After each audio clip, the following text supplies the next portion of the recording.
जी दोस्तों, ਤੁਹਾਡਾ अपना साइकिल गर्द इफ्तिखार आकिफ काफ़ी अरसे तो पंजाब दे रंग विखा रहा है।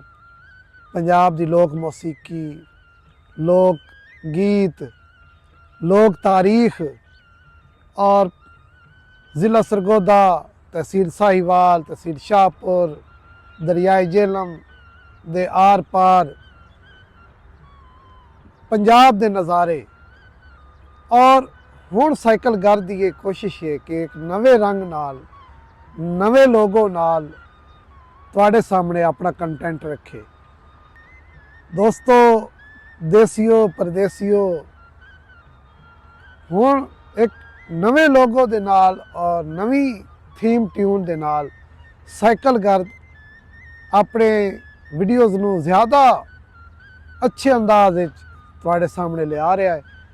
पहले भी तुसी पसंद किया तो उम्मीद है कि तुसी अपना ये जड़ा सिलसिला है पसंदीदा ये जारी रखसो और साइकिल गर्द दे नाल नाल ये साडी रहतल और इस वसेब का जड़ा सफ़र है वो इंशाअल्लाह साडे नाल नाल जारी रही।